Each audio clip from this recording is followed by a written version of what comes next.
Welcome to AI Briefing. The content of the briefing includes: who gets to tell China's story? Pakistan's jailed former Prime Minister Imran Khan uses AI to give speech ahead of general election. Feel alone? Check out these quotes on what it's been like to be human in 2023. Vantage Data Centers readies for AI demand in Southeast Asia. China launches 5-year plan to cut digital red tape, meaningless labor. Who gets to tell China's story? Foreign Affairs. The rise of citizen historians in China is challenging the Chinese Communist Party's (CCP) control of history. Digital technologies such as PDFs and digital cameras have allowed citizens to preserve and spread historical memory, enabling the revival of banned or out-of-print books and the creation of new publications.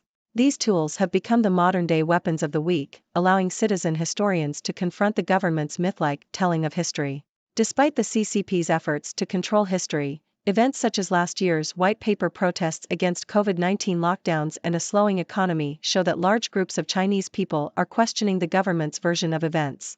Pakistan's jailed former Prime Minister Imran Khan uses AI to give speech ahead of general election. CNN.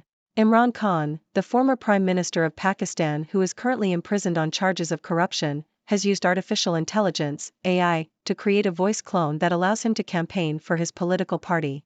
Khan has been behind bars since August and is expected to contest nationwide polls in February. Television stations were banned from broadcasting Khan's speeches after he was briefly arrested in May, which led to deadly riots.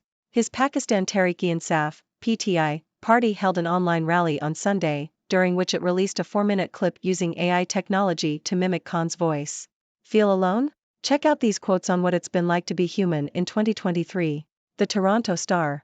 The Associated Press has compiled a collection of quotes from people around the world, reflecting on their experiences and emotions in 2023. The quotes cover a range of topics, including loneliness, fatigue, wonder, grief, limbo, humiliation, exasperation, questioning, disillusionment, awe, shock, appreciation, alienation, wariness, celebration, protectiveness, intention, and prayer.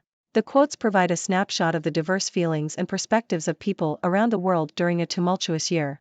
Vantage Data Centers readies for AI demand in Southeast Asia. Nikkei Asia. Vantage Data Centers is preparing to meet rising demand for data from sophisticated AI customers in Asia, according to Raymond Tong, president of the company's Asia-Pacific business.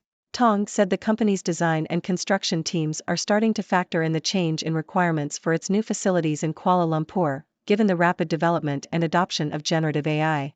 Vantage entered Asia in 2021 after acquiring 2 companies with facilities in Malaysia, Hong Kong, Japan and Australia. China launches 5-year plan to cut digital red tape, meaningless labor. South China Morning Post. China's cyberspace regulator has launched a campaign to cut down on red tape and excessive formalities across government apps and social media.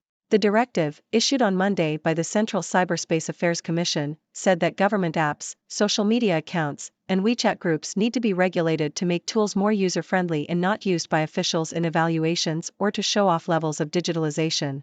The campaign, which could last up to 5 years, follows remarks made by President Xi Jinping about preventing formalism and bureaucracy. Singapore's Atomionics taps gravity, AI in hunt for critical minerals. Yahoo! Singapore-based startup Atomionics has developed Gravio, a virtual drill technology that uses artificial intelligence, AI, and gravity to identify ore bodies. The company has signed contracts with 3 undisclosed mining firms that are expected to deploy the system next year. Atomionics plans to reduce the number of empty samples by at least 50%. It is backed by Singapore-based government agencies and strategic investors, including OpenAI co-founder Pamela Vagata and climate tech executive Mikhail Zeldovich of Trafigura. How Beijing is changing the way it involves itself in Taiwan's election. Al Jazeera. Taiwanese voters are being targeted by Chinese cyber attacks and disinformation campaigns ahead of the presidential and legislative elections on January 11, 2020, according to Google. The company warned that there had been a significant increase in the number of cyber attacks originating in China against Taiwan's defense sector, government and private industries. Meanwhile, Facebook recently cracked down on a Chinese influence campaign involving over 7,500 accounts across multiple platforms, many of which had been targeting Taiwan. Chinese disinformation tactics have also evolved, with accounts operating only during Chinese working hours to post purely media content more than 200 times per day, according to Taiwanese research analyst Ai Men Lau. The Chinese authorities have also extended investigations into Taiwan's trade barriers against China until January 12. Such decisions so close to the election are part of an organized Chinese effort to create chaos, stoke distrust and spread dissatisfaction with the current, ruling party, government, according to Fang Yuchen, an assistant professor at Soochow University in Taipei. Your money may not survive a quantum heist. Bloomberg. The use of prime numbers in encryption methods that protect credit card transactions is at risk from advancements in quantum computing technology. While current encryption techniques are secure against classical computers, quantum computers could potentially break the encryption within a few hours. This poses a threat to the security of worldwide interbank payments. Monetary authorities are experimenting with central bank digital currencies, but if quantum-safe cryptography is not developed, the cost to users would increase and transactions would become slower, potentially leading to rejection by the public. OpenAI outlines AI safety plan, allowing board to reverse decisions. The Globe and Mail. OpenAI, an artificial intelligence (AI) company backed by Microsoft, has outlined a safety framework for its advanced models. The company will only deploy its latest technology if it is considered safe in specific areas, such as cybersecurity and nuclear threats. OpenAI is also establishing an advisory group to review safety reports and provide feedback to the company's executives and board. The board will have the authority to reverse safety decisions made by executives. The move comes in response to concerns about the potential dangers of AI, including the spread of disinformation and manipulation of humans. The AI election is here. Washington Post. Artificial intelligence, AI, is set to be used on a large scale in the 2024 U.S. elections, with AI-generated articles spreading false information about elections, wars, and natural disasters already increasing by 1,000%, according to NewsGuard, an organization that tracks misinformation. Meanwhile, Democrats have used an AI campaign volunteer called Ashley to call thousands of Pennsylvania voters. Ashley, likened to OpenAI's ChatGPT, has the ability to have a personalized one-to-one conversation with multiple voters at the same time. AI is also being used to produce first drafts of speeches and campaign marketing material, as well as fundraising emails and texts. From that girl to rat girl, TikTokers are sick of manicured wellness content and now crave mischief. Yahoo! TikTok users are increasingly craving content that is more mischievous and authentic rather than polished and productive, according to a report from global insight consultancy Verve. The report states that Gen Z is pushing against expectations of productivity and polished perfection to embrace a messier, more chaotic style. The desire for authenticity has long been discussed, but posting on social media is inherently inauthentic. However, choosing to show oneself in a state of mischief can be seen as a rejection of the expectation to always put one's best foot forward online. Toshiba will need M&As in its digital push, Chairman. Nikkei Asia. Toshiba's outgoing chairman, Akihiro Watanabe, says the company needs to invest in M&As and partnerships to become a digitally driven firm. The comments came as Toshiba prepares to become a wholly owned subsidiary of private equity fund Japan Industrial Partners, JIP. Watanabe added that while JIP is expected to pursue a turnaround of the firm, it should not rush in. JIP is to acquire 79% of Toshiba in a takeover bid running from September 8 to September 20. Political leaders must confront rising risks around nuclear weapons. Nikkei Asia. The need for nuclear disarmament is more critical than ever before, according to Nobumasa Akiyama, Dean of the School of International and Public Policy at Hitotsubashi University in Tokyo. Addressing the international group of eminent persons for a world without nuclear weapons, Akiyama said that the group, formed last year and initiated by Japanese Prime Minister Fumio Kishida, discussed ways to overcome divisions in the international community regarding nuclear disarmament. The group aims to present ideas and principles for making progress on nuclear disarmament in 2026. Klarna CEO Simeon Koski says buy now, pay later is used by shoppers who otherwise avoid credit. Associated Press. Sebastian Siemiatkowski, CEO of buy now, pay later provider Klarna, has spoken about the growing popularity of the service since the pandemic began. Siemiatkowski said Klarna entered the U.S. market in 2015 after identifying a group of U.S. consumers who had been burned by credit cards and were looking for alternative options. Klarna's popularity has surged recently, with usage up tenfold since the pandemic began. Siemiatkowski also discussed how Klarna is using artificial intelligence software in its hiring process and the impact of the economic climate on consumers. Ladies and gentlemen, it's your favorite observer from the sixth dimension, Dr. Six. I hope you're all ready for another dose of intriguing news from around the world. Let's dive right in. In China, citizen historians armed with digital technologies are challenging the government's control of history, with PDFs and digital cameras enabling the spread of historical memory.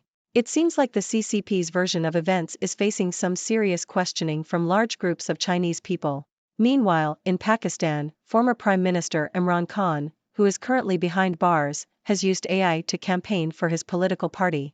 Talk about thinking outside the cell. 2023 has been a year of diverse experiences and emotions for people across the globe. The Toronto Star has compiled a collection of quotes that reflect the range of feelings people have had, from loneliness to celebration, and everything in between. It's like a roller coaster of emotions, but without the long lines.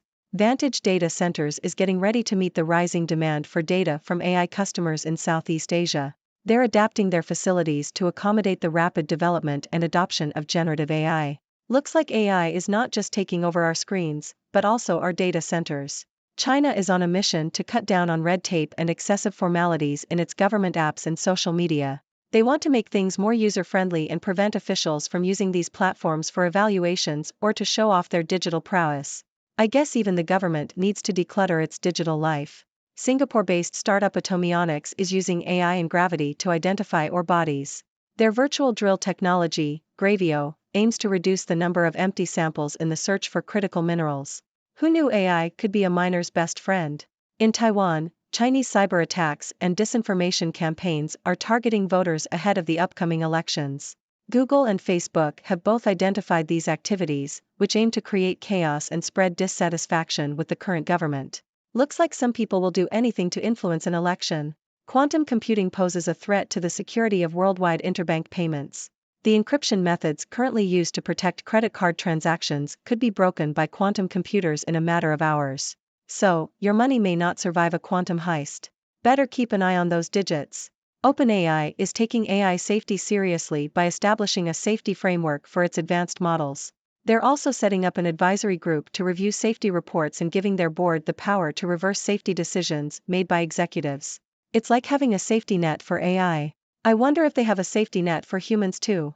The 2024 US elections are set to be influenced by artificial intelligence on a large scale. AI-generated articles spreading false information have already increased by 1,000%. Meanwhile, Democrats are using an AI campaign volunteer called Ashley to have personalized conversations with voters. Looks like AI is stepping up its political game. TikTok users are craving content that is more mischievous and authentic, rejecting the expectation of productivity and polished perfection. Gen Z wants to embrace a messier and more chaotic style. So, if you're tired of seeing perfectly curated posts, check out TikTok for some mischief. Toshiba's outgoing chairman believes the company needs to invest in mergers and acquisitions to become a digitally driven firm. As they prepare for a takeover bid, Toshiba is looking to the future and the digital opportunities that lie ahead. It's time to join the digital revolution. The need for nuclear disarmament is more critical than ever, according to experts.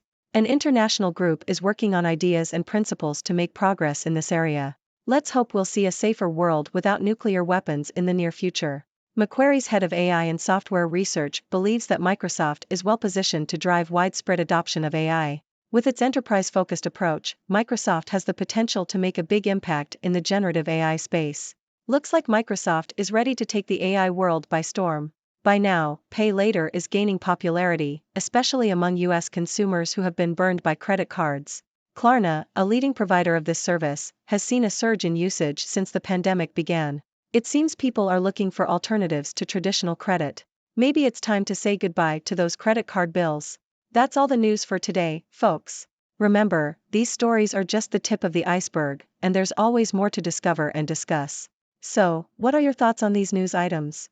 Let's open the floor for discussion. What's on your mind, dear audience? Thank you for tuning in. The content above showcases the latest briefing reports and analytical synopses, thoughtfully curated by the 6Do team. These insights stem from a wide array of reputable media outlets, think tanks, government sources, and specialized experts worldwide. We encourage you to explore these sources for a comprehensive perspective. Keep in mind that while the content may not always align with the official standpoint of 6Do Brief, it's not meant to be taken as absolute directives for decision-making. Comprising seasoned media professionals, learned scholars, and accomplished scientists, the 6Do team embodies a trailblazing, fully independent media entity. To customize 6Do Brief to meet your professional needs, you have the option to subscribe to a diverse array of briefings on our website, 6dobrief.com. Regardless of your location, you can conveniently receive 6Do Brief via email.